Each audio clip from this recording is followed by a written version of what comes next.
Welcome back to the Motivated Mind Zone. Glad to have you here. Today's deep dive is tackling a colossal question, really. It shapes entire lives, and it moves far beyond just deciding on a job title. We are breaking down the fundamental trade-offs between entrepreneurship and traditional employment. Yeah, it's huge. This isn't just a career choice. It's a decision about your entire operating system, your lifestyle, your tolerance for uncertainty, the amount of freedom you demand. And fundamentally, how you measure the value of your money and your time. It's a big one. It really is. It is truly a philosophical fork in the road. You're deciding whether your time and energy will be spent building the structure, creating the vessel from scratch, or optimizing your performance within a vessel that's already built and navigating known seas. That's a great way to put it. We are looking at two entirely different economic and psychological realities here. And for this intense exploration, we're drawing from, well, a surprisingly comprehensive source. A guide originally designed for advanced English learners. But don't let that fool you.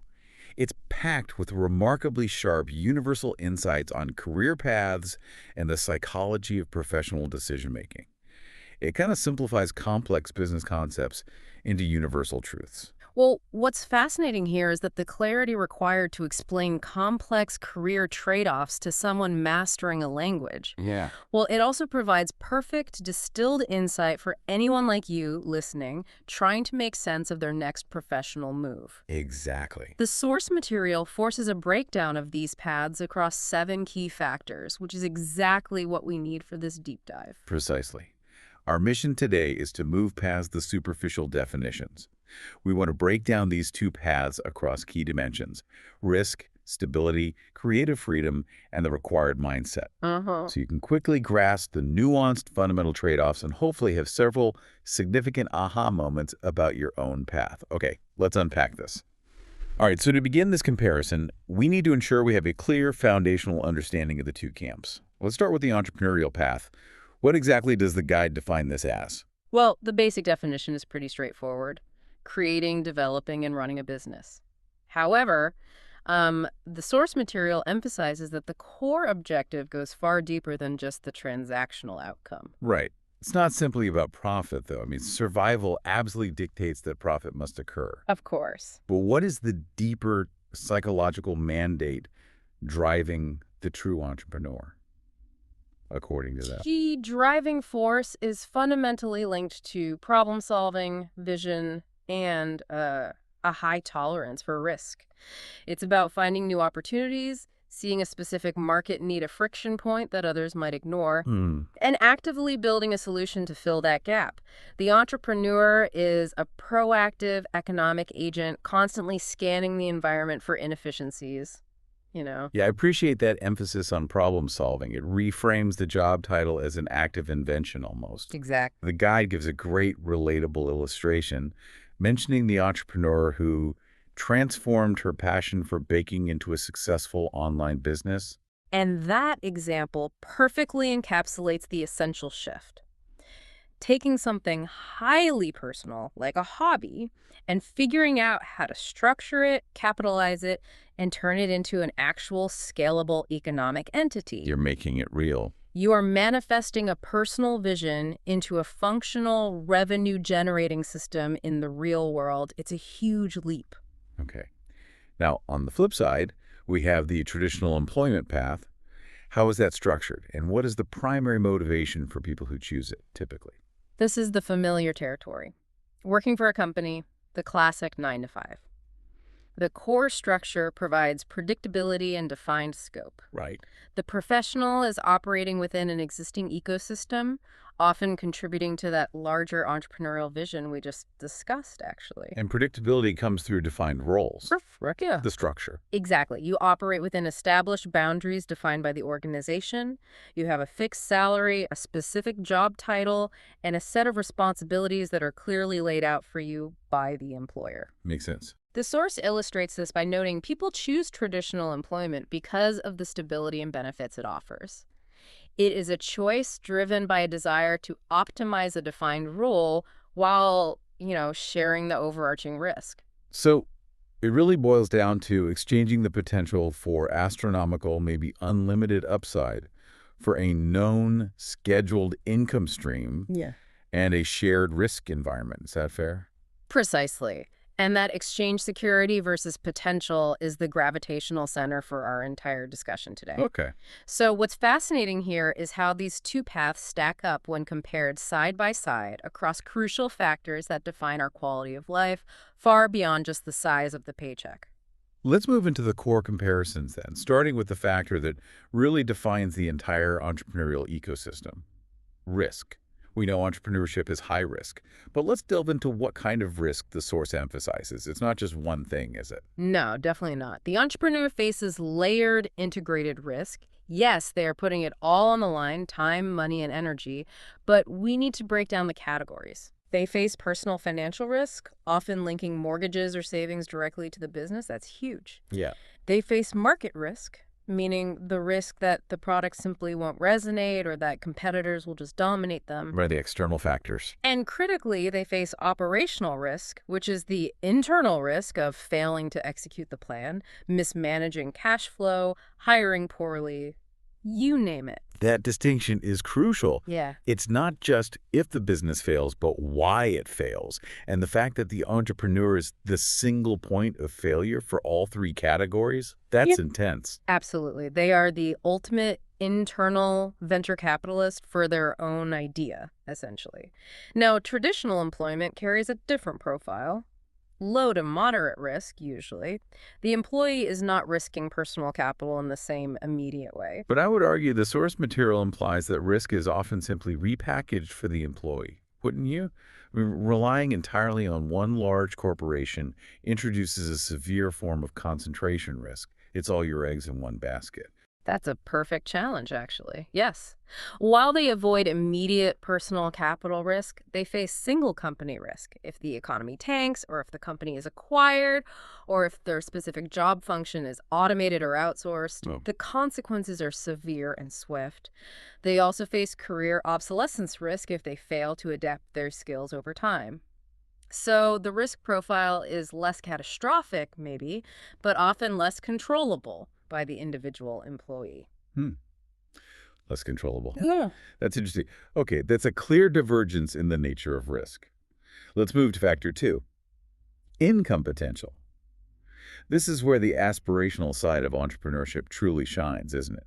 The dream. For good reason. Entrepreneurship offers theoretically unlimited income potential. If the business achieves true scalability, and that's a concept we'll definitely need to define in detail later, Right. the financial returns can be exponential. It is a gamble, no doubt, but with the potential of hitting a home run, achieving financial independence far faster than traditional means. But the guide is very clear about the high uncertainty and income fluctuation, especially early on. I mean, it's often years of net zero or even negative income, right? Correct, absolutely. The key complexity here is often reinvestment. Even if the business is profitable on paper, the entrepreneur must continually pour capital back into growth, marketing, R&D. Feeding the beast. Exactly. That unlimited income isn't immediately liquid cash in your pocket. It's often tied up in the asset's valuation and the founder's diluted equity stake if they take outside funding. It's wealth on paper, sometimes for a long time. Okay. Conversely, traditional employment provides that fixed salary, which sounds comfortable, but what are the structural constraints? The guide mentions a ceiling. Yeah, the salary ceiling is defined by some pretty rigid organizational factors. The specific salary band for your role, the overall budget allocation for your department, and let's be honest, the political reality of promotion bottlenecks. Even highly competent employees often hit a soft cap, meaning they exchange that day-to-day security for a structural limitation on their wealth accumulation potential. It's stable, it's predictable, allows for reliable budgeting. Sure. But the path to truly exponential growth is generally absent. Okay. Factor three deals with time, work hours, and work-life balance. I assume that in entrepreneurship, the 9 to 5 is a cruel joke. But Is the reality of work-life balance always better for the employee? Well, for the entrepreneur, the 9 to 5 is indeed a fantasy, usually. They experience long, irregular hours, nights, weekends, holidays. The business is your baby that requires constant, intensive nurturing. Right. However, the crucial nuance here is control, or maybe autonomy. The entrepreneur often chooses when they work the 60, 70, 80 hours. They have autonomy over the scheduling of their intensity, even if the total hours are insane. That self-determination, that feeling of choosing the grind might make it more psychologically tolerable than mandated overtime, perhaps. Yeah, exactly.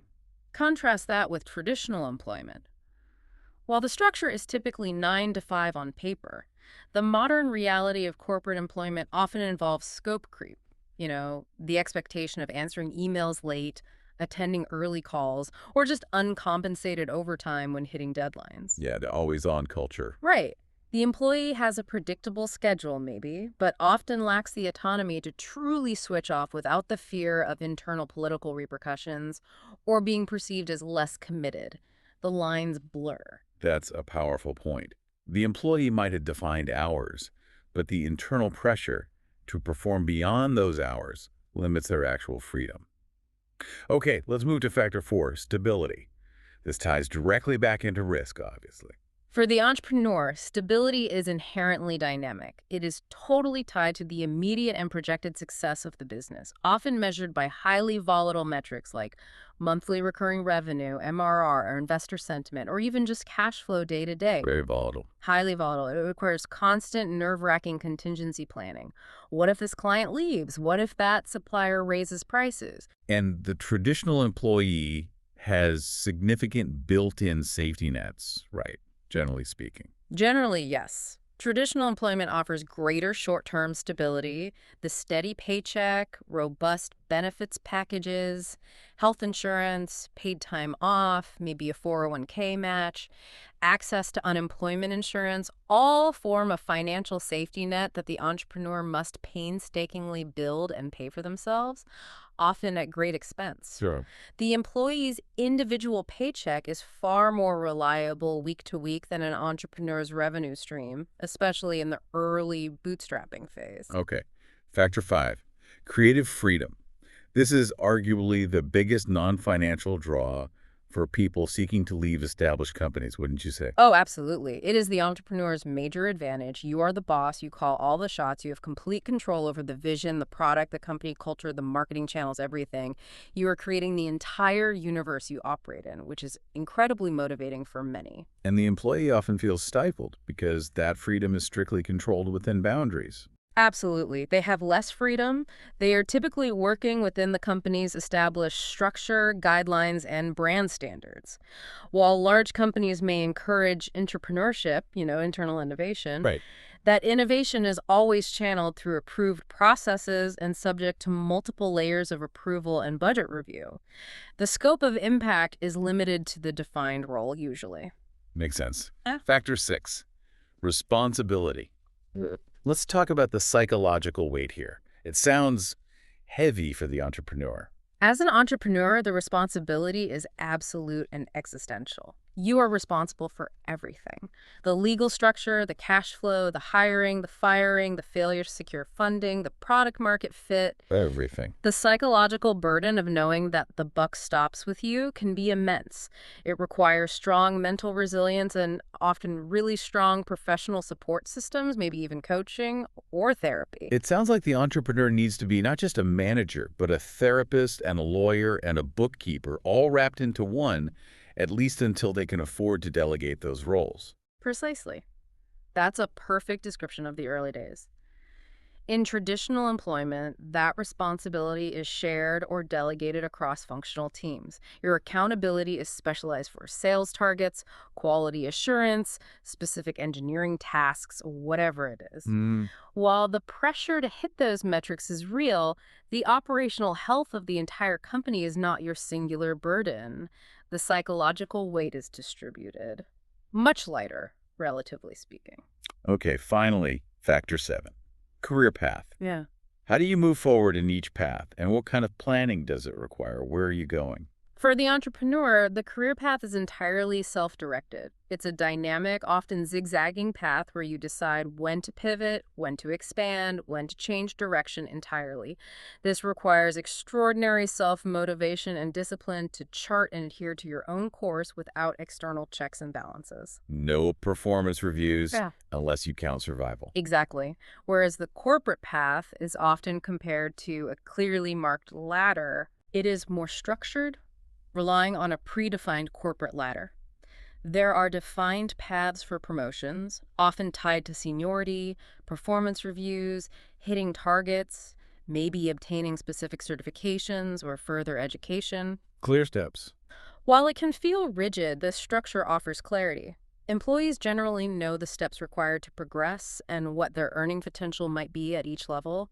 There's a map, even if you don't like the route sometimes. Okay, this shift into mindset is where we really start to unpack the required personality type, I think. We're moving past the practical trade-offs and looking at the psychological demands defined in the source. What's the core difference? The required mindsets are fundamentally different. The entrepreneurial mindset is primarily visionary, built for ambiguity. This person is a big picture thinker who sees market failures and possibilities where others might only see roadblocks or problems. Okay. Crucially, they are comfortable with chronic risk and constant uncertainty. Their default setting is almost to thrive in the unknown, or at least tolerate it very well.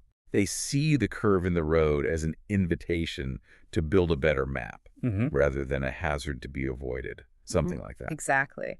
The employee mindset, conversely, is often more specialized and process-driven. They are focused on execution, optimizing workflows, meeting precise deadlines, and perfecting defined processes.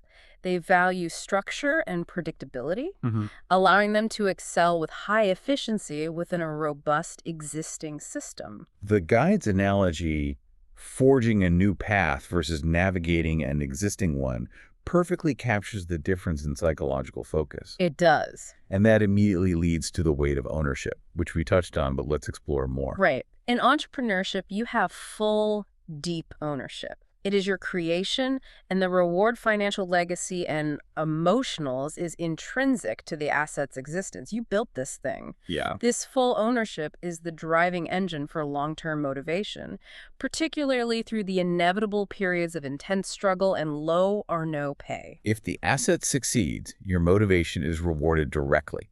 Contrast that with the traditional employee. How does their motivation differ? The traditional employee is working for the business. While they may receive excellent contractual rewards, salary, bonus, perhaps stock options in some cases, they lack that ultimate existential ownership stake. This fundamentally alters the source and degree of their motivation, which tends to be more externally driven by contractual obligations, performance reviews, recognition from the boss, rather than the intrinsic desire to build something that lasts beyond them. Let's talk about learning and growth. As an entrepreneur, the source implies it's constant, high pressure, and completely reactive, like drinking from a fire hose. It's the ultimate trial by fire. It is constant, self-directed learning, always on the fly, forcing them to figure things out as you go. The successful entrepreneur must be a versatile self-starter and a rapid learner across disparate fields from, technical accounting compliance to digital marketing strategies. Wow. They don't have the luxury of specialization early on. They have to learn it all fast. You don't get a syllabus. You get an urgent problem that needs solving before payroll runs out. That kind of learning. Precisely. Traditional employment, conversely, often offers more structured, defined professional development.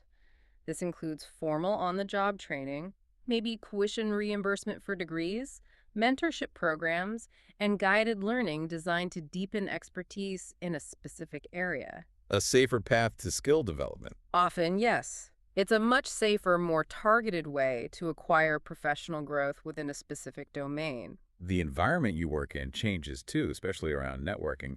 Both the goals and the methods are different, right? Definitely. Networking for the entrepreneur is inherently outward-focused and, frankly, transactional a lot of the time. They are constantly looking for clients, investors, suppliers, partners. Their network is their lifeline to capital, market validation, and sales growth. It's survival. It's a competitive external activity absolutely critical. While the employee's networking is more strategic and internal, usually. It tends to be inward-focused, building political capital, collaborative relationships with colleagues, supervisors, internal decision-makers. The goal is often internal advancement, securing better projects, gaining visibility, and establishing credibility within the existing hierarchy. Different game.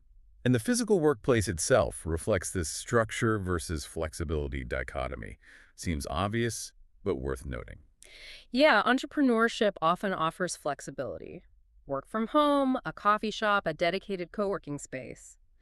The physical location is dictated by necessity and the need to reduce overhead, especially early on. Right. Traditional employment is typically tied to a specific location, the corporate office, the factory floor, the retail branch, requiring mandated physical presence and adhering to a more formal work culture, usually. Okay, finally, let's look at motivation drivers and exit strategies. Right. What compels them to put in the hours day after day, and what is the end game? What are they working towards? Entrepreneurship is driven primarily by passion, vision, autonomy, and the pursuit of mastery over their creation. These are intrinsic, deep-seated drivers. The reward is often the autonomy itself, the act of building. Employment, conversely, is typically driven by salary, benefits, and external recognition drivers provided by the organization to secure specific outputs and retain talent. More extrinsic. And the end game, the exit strategy, is fundamentally different because of that difference in ownership we discussed. Absolutely. If we connect this to the bigger picture, the entrepreneur is building a sellable asset. The exit strategy is focused on scaling up, merging, or acquisition, turning the years of labor and risk into a single significant financial event, hopefully. Right, the big payout. Whereas the employee focuses on traditional retirement, maximizing pension or 401k contributions, maybe saving enough to retire comfortably, or pivoting to a different, perhaps consultancy-based role later in their career. One path centers on asset creation, the other centers on sustained employment and personal savings accumulation. Two very different long games. Okay, the source material does a really great job of grounding these abstract differences by discussing the dynamic between two individuals, Emma and Liam. Let's look at their human choices to make this more concrete. Yeah. Liam is the entrepreneur, and his motivation directly reflects the point we just made about creative freedom and responsibility. He actively broke away from feeling stifled in his previous job, Right. trading his previous security to start his own digital marketing agency. His priority was control over his output, his vision, even at the cost of stability. He took a calculated plunge, as the guide phrases it, to escape the limitations of the corporate hierarchy. He needed out. Exactly. And Emma serves as the perfect counterpoint. How so? Emma is the traditional employee who chooses consistency. She values the steady paycheck, the clear delineation of responsibilities, and the comprehensive benefits package. She understands these choices are intensely personal, driven by what each individual values most in their daily life. So Liam values self-direction, Emma values certainty. And crucially, the choice isn't permanent, which is an important realization the guide points out. Emma jokes about maybe switching teams someday, Right. which acknowledges that people's priorities, their willingness to accept risk, and the required intensity evolve as their life circumstances change. Maybe kids come along, maybe they save enough money. That is the essential takeaway from their anecdote. The paths are not permanent prisons. They are professional stages aligned with current life goals and risk tolerance. People move between them. Okay, let's now pivot slightly and look at the specialized vocabulary the guide emphasizes. Instead of just simple definitions, let's discuss the implications of these terms, because they really capture the financial and operational realities of entrepreneurship. Good idea. Let's start with autonomy. We defined it simply as independence, but what does the word imply about the entrepreneur's daily reality? What's the weight of it? Well, it implies total self-governance over every aspect of work, which means freedom from the 9 to 5, sure, but also the total responsibility for structuring and disciplining your own time. You have to be your own boss, literally. Right. It means the entrepreneur must internalize all the motivational tools that an employer, typically provides externally. That's a heavy lift. Okay, next, venture. Why is a startup called a venture and not just, say, a business? What's the nuance? Because it specifically signals risk a project or enterprise involving uncertain outcomes, often requiring significant capital investment up front. The focus on green tech in the guide's example highlights that a venture is often linked to innovation in untested, high-growth, potentially high-risk sectors.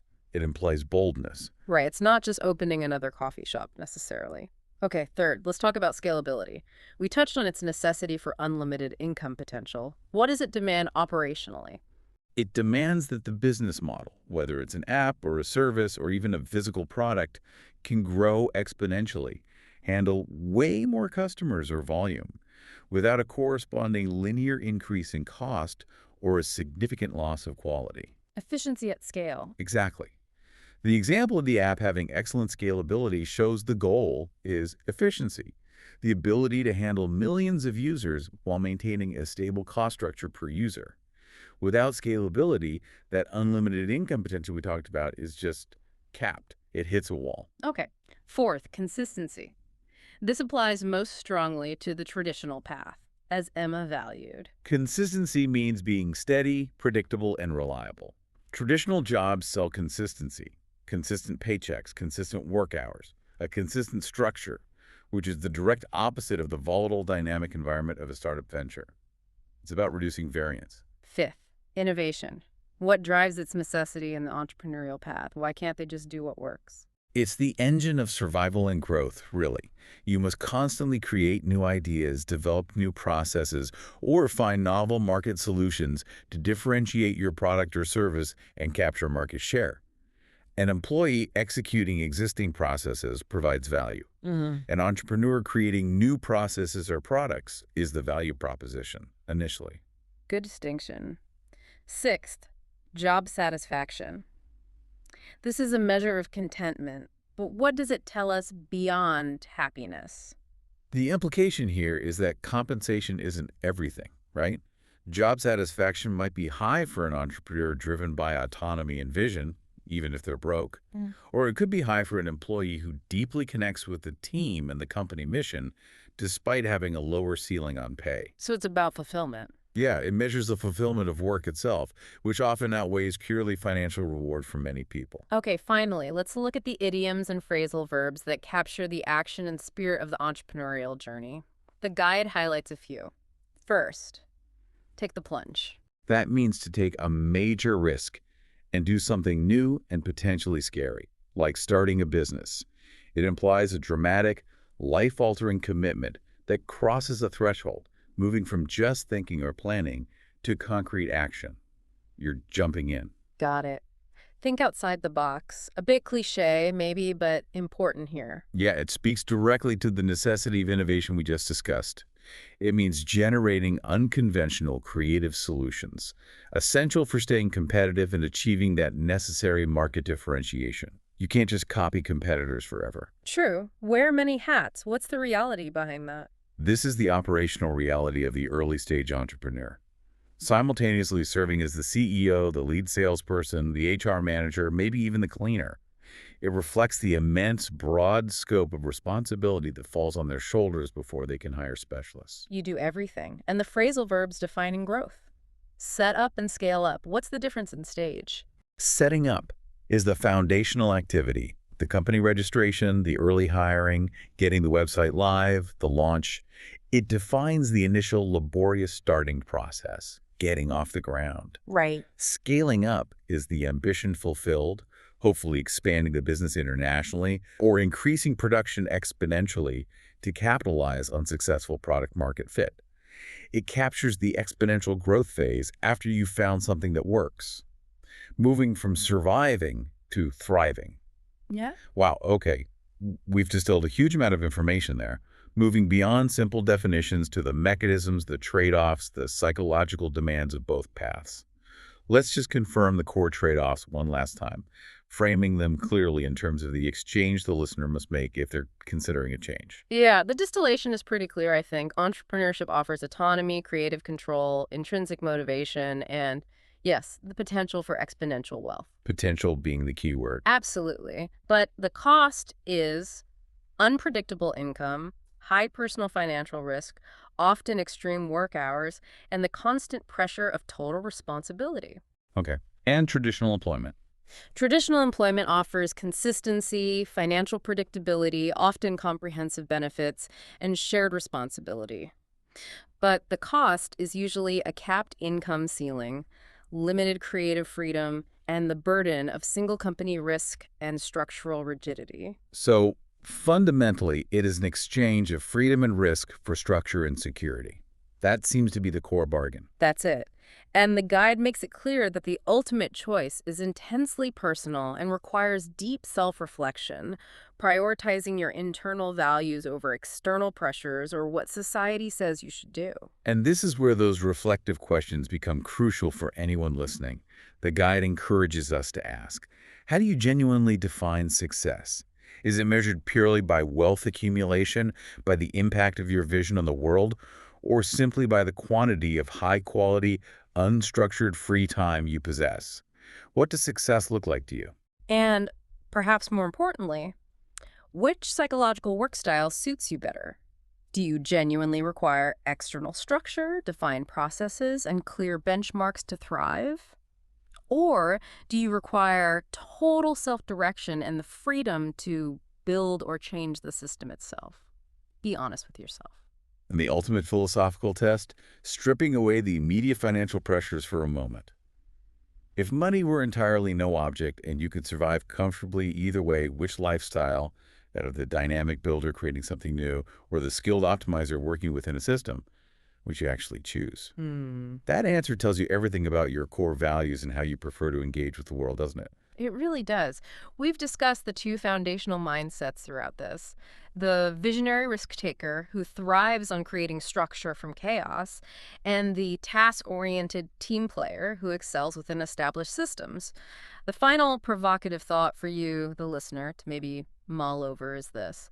That mindset, the builder versus the optimizer, it's probably not just reserved for your career, is it? How does that inherent personality type shape your approach to challenges and risk in your life in general? Does your desire for autonomy extend to every decision you make, or do you prefer tested, consistent systems even in your personal life outside of work? That is a powerful connection to make. It's not just a career path. It's a life philosophy woven into the way you manage uncertainty and approach the world. Something to think about. That's our deep dive for today. Keep learning, keep reflecting, and we'll catch you next time.